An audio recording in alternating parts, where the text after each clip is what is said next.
അതുകൊണ്ട് നമ്മളിന്ന് കുറച്ച് ചെറിയ ഉള്ളി നടാനൊരുങ്ങുകയാണ്. അതായത് ഈ ചെറിയ ഉള്ളി നമുക്കിത് എങ്ങനെ ചെയ്തെടുക്കാമെന്ന് നോക്കാം. ഇത് നമ്മൾ എടുത്തിരിക്കുന്നതെന്ന് വെച്ചാൽ ദണ്ടേ കണ്ടോ, ഈ ഉള്ളി നല്ല വലുപ്പത്തിലുള്ള നല്ല ഉള്ളിയാണ് എടുത്തിരിക്കുന്നത്. അത് നമ്മൾ ചെയ്തിരിക്കുന്നതെന്ന് വെച്ചാൽ ദണ്ട് ഇതുപോലെ ചെവിട് ചെറുതായിട്ടൊന്ന് മാറ്റിക്കളയണം. അതായത് ദണ്ട് ഇങ്ങനെ ഇരിക്കുന്നതിൻ്റെ ദണ്ട് ഈ ഭാഗം ചെറുതായിട്ടൊന്ന് മാറ്റി കൊടുത്ത്, ഫുള്ള് മാറ്റരുത്, ചെറുതായിട്ടൊന്ന് മാറ്റി കൊടുത്തിട്ട് നമ്മളൊരു ശകലം വെള്ളത്തിൽ മുക്കി അതങ്ങോട്ട് മാറ്റി വയ്ക്കണം. ശകലം വെള്ളത്തിൽ സവാള നടുന്നതാണ് തന്നെ. സവാളയുടെ വീഡിയോ നമ്മൾ നേരത്തെ കൊടുത്തിട്ടുണ്ട്. അപ്പോൾ അതിൽ നോക്കുമ്പോൾ തന്നെ നമുക്ക് മനസ്സിലാവും. നമ്മളിതുപോലെ ഒന്ന് വെള്ളത്തിൽ മുക്കി മാറ്റി വെച്ച് കഴിഞ്ഞ് ഒരു 3 ദിവസം, 4ാമത്തെ ദിവസം ആണിത്. കണ്ട് ഇതേപോലെ വരും ഉള്ളി. അങ്ങനെ കണ്ടോ, ഇതേപോലെ വരും.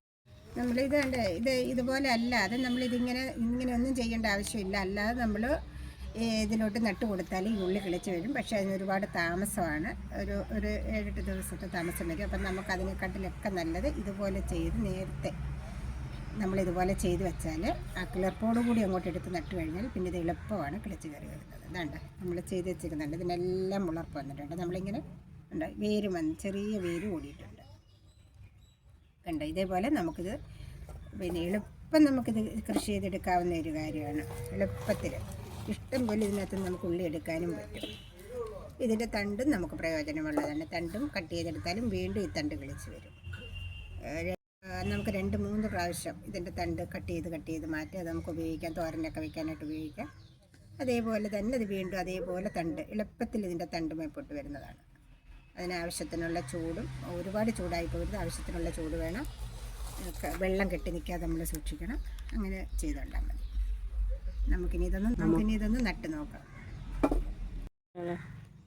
നമ്മൾ അതിന് വേണ്ടിയിട്ട് കൂട്ടി വെച്ചിരിക്കുന്ന വളമെന്ന് പറയുമ്പോൾ ചാണകപ്പൊടി, ചകിരി ചോറ്, എല്ലുപൊടി, അതിനകത്തോട്ട് നമ്മൾ മണ്ണും കൂടി മിക്സ് ചെയ്ത് തന്നെ ഇതുപോലെ ഉള്ളിക്കൊക്കെ ചെയ്തേക്കുന്ന വണ്ണം തന്നെ നമുക്കതെടുക്കാം. ചകിരിച്ചോറ് നല്ലോണം ചേർത്ത് കൊടുത്തിട്ടുണ്ട്. നമുക്കിതിനെ ഇതിലോട്ട് നമ്മൾ ആദ്യമായിട്ട് ഇതിനകത്ത് ഈ ഉള്ളി നടുന്നതിന് മുമ്പ് നമ്മൾ ഞാൻ ഈ പാത്രം എടുത്തിരിക്കുന്ന ഉള്ളി നടാം. കാരണം വെച്ചാൽ നല്ല സ്പേസൊക്കെ ഉണ്ടായിട്ട് ഇഷ്ടം പോലെ നമുക്ക് ഇതിനകത്ത് ഉള്ളി പിടിക്കും. നമുക്കിതിനകത്തോട്ട് ചെയ്യാമെന്ന് വെച്ചാൽ ആദ്യം നമ്മൾ ചെയ്തേക്കുന്നത് കരിയിലയും മണ്ണും കൂടി ഇങ്ങനെ മിക്സ് ചെയ്ത് ഇട്ടിരിക്കുകയാണ്. അതിനകത്തോട്ട് നമ്മൾ കരിയിലൊക്കെ നല്ലോണം പൊടിഞ്ഞ കരിയില ഇടാമെങ്കിൽ അത്രയും നല്ലതായിരിക്കും. അതിനകത്തോട്ട് നമുക്ക് ഇതൊന്ന് കോരിയിട്ട് മിക്സ് ചെയ്ത് വെച്ചിരിക്കുന്ന വെള്ളം പൊടിച്ച് ചെയ്ത് കൊടുക്കാം.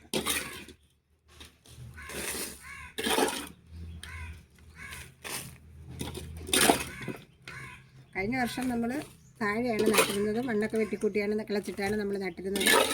പ്രാവശ്യം നമ്മളിങ്ങനെ നടാമെന്ന് വിചാരിച്ചു.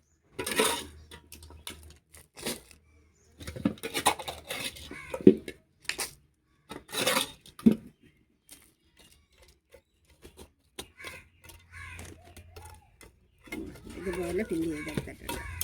ഇതിന് കുറച്ച് അകലെ വിട്ട് വേണം ഈ ചെറിയ ഉള്ളി നടാൻ. കാരണം എന്ന് വെച്ചാൽ നല്ല ഇത്രയ്ക്കുള്ള വലിപ്പത്തിൽ ഇതിനകത്ത് ഉള്ളി കാണും. അപ്പോൾ അതുകൊണ്ട് നമ്മളത് ഇച്ചിരി അകലെ വിട്ട് നട്ടാൽ അത് തിരിച്ച് വരാനുള്ള സൗകര്യത്തിന് വേണം നട്ട് വയ്ക്കാൻ. ഇനി നമുക്ക് എങ്ങനെയാണ് നടുന്നതെന്ന് നോക്കാം. നമ്മുടെ സവാള ഉള്ളിയുടെ വീഡിയോ നിങ്ങൾ കണ്ടിട്ടുണ്ടെങ്കിൽ അതേപോലെ തന്നെയാണ് നമ്മൾ ഇതും ചെയ്യുന്നത്. നമ്മുടെ വെളുത്തുള്ളിയുടെ വീഡിയോ നേരത്തെ നമ്മൾ ഇട്ടിട്ടുണ്ടായിരുന്നു. അതും നിങ്ങൾ കയറി കണ്ടിട്ടില്ലാത്തവരൊക്കെ ഒന്ന് കാണണം. എന്നിട്ട് നട്ട് നോക്കണം. ഇതെല്ലാം ഉള്ളിക്ക് ഇതുപോലെ മുളപ്പ് വന്നിട്ടുണ്ട്. നമുക്കിതൊന്ന് നട്ട് കൊടുക്കാം. നമ്മളിത് നടുമ്പം ഇതേപോലൊന്ന് മാറ്റി കൊടുത്തതുണ്ട്. ഇത്ര ഇത് താണു പോയാൽ മതി. എന്നിട്ട് ഇങ്ങനെ മണ്ണ് നീക്കിയിട്ട് കൊടുത്താൽ മതി. വേരൂടെ വന്നതായതുകൊണ്ട് ഇത് എളുപ്പത്തിൽ കിളിച്ച് വരും. ഒരു 3-4 ദിവസം കഴിയുമ്പോഴത്തേന് ഇതിൻ്റെ തണ്ട് മുകളിൽ വരും.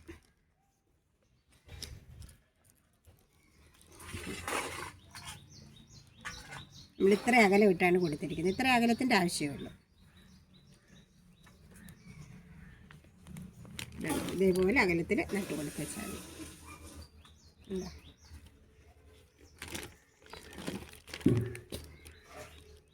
ചെറിയ ഉള്ളി നമുക്ക് നടുന്നതിന് ഒരു ബുദ്ധിമുട്ടുമില്ല. കാരണം എന്താ വെച്ചാൽ ഇത് നമ്മളിങ്ങനെ ഒന്ന് നട്ട് കൊടുത്തേച്ചാൽ മതി. പിന്നെ വെള്ളത്തിൻ്റെ ഒരു പ്രശ്നം മാത്രമേ ഉള്ളൂ. മഴയില്ലാത്തപ്പോഴാണ് നമ്മൾ ആവശ്യത്തിന് വെള്ളം കൊടുക്കണം. അത്രയേ ഉള്ളൂ.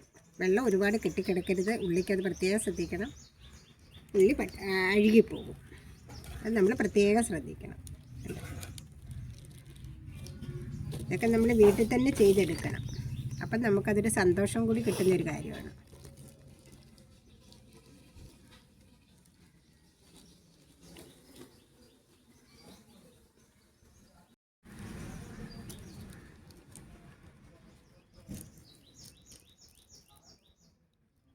നിങ്ങൾ നടുമ്പോൾ ഇതുപോലെ മുളപ്പ് വന്നതിന് ശേഷം നടാൻ ശ്രമിക്കുക. അതല്ലാതെ നട്ടാൽ കുഴപ്പമില്ല. പക്ഷേ അങ്ങനെ നടാമെങ്കിലുള്ള ഇതെന്ന് വെച്ചാൽ എളുപ്പത്തിൽ ഇത് കയറി വരാൻ നല്ലതാണ്. വില കുറവൊന്നും ഉണ്ടാകത്തില്ല അങ്ങനെ നട്ടാലും.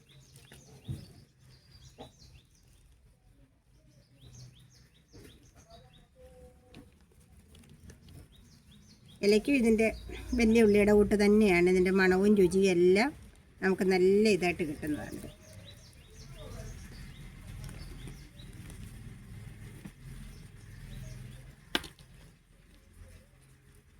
ഇതിൻ്റെ ഒരു പകുതി ഭാഗമാകുമ്പോൾ നമുക്ക് വീഡിയോ കാണിക്കുന്നതായിരിക്കും. ഇത്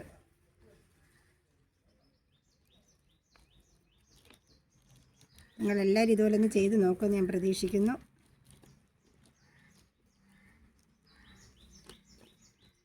നമ്മളിതേപോലെ അകല വിട്ട് ഇതേപോലെ നമ്മൾ നട്ട് വെച്ചിട്ടുണ്ട്. കണ്ടോ? 4ാമത്തെ ദിവസമാണ് ഇത് ഇതുപോലെ കിളിച്ചിരിക്കുന്നത്. അതെന്ന് വെച്ചാൽ നമ്മളിങ്ങനെ ഇത്രയും ഇത് എളുപ്പത്തിൽ കിളിച്ച് വന്നതെന്ന് വെച്ചാൽ ഇതിൻ്റെ ഇല വന്നതിന് ശേഷം, കിളിർപ്പ് വന്നതിന് ശേഷം നമ്മൾ നട്ടതുകൊണ്ടാണ്. അതുപോലെ നല്ല ബലമുള്ള ഉള്ളിയാണ് നമ്മൾ നട്ടിരിക്കുന്നത്. നല്ല ഉള്ളിയാണ് നമ്മൾ നട്ടിരിക്കുന്നത്. അങ്ങനെ ഉള്ളി എടുത്ത് ഉള്ളുള്ളി കിളിർപ്പിച്ച് നട്ട് കഴിഞ്ഞാൽ ഇതുപോലെ എളുപ്പം നല്ല തഴച്ച് കയറി വന്നിട്ടുണ്ട്. ഉള്ളി കണ്ട് ഇതേപോലെ ആയിട്ടുണ്ട്. ഒരാഴ്ച ആയപ്പോഴത്തേന് ഇത്രയും വളർച്ച എത്തിയിട്ടുണ്ട്. അത് നമ്മൾ കിളിപ്പിച്ച് നട്ടതുകൊണ്ടാണ് ഇതുപോലെ വളർച്ച എത്തിയിരിക്കുന്നത്. ഇത് കിളിപ്പിക്കാതെ നമ്മൾ നട്ടതാണ്. ഇതിപ്പോൾ ഒരു 3-4 ദിവസം ആയതാണ് നട്ടിട്ട്. ഇതുവരെ ഇതിന് കിളിപ്പ് വന്നിട്ടില്ല. ഒരാഴ്ചയൊക്കെ കഴിയും ഇതിന് കിളിപ്പ് വരാൻ. അപ്പം കിളിപ്പ് വന്നതിന് ശേഷം നമ്മൾ നട്ടാലുള്ള ഗുണമോ അത് ഒരാഴ്ച കൊണ്ട് നമുക്കത് പകുതി ആവുന്ന ഇത് കിട്ടും.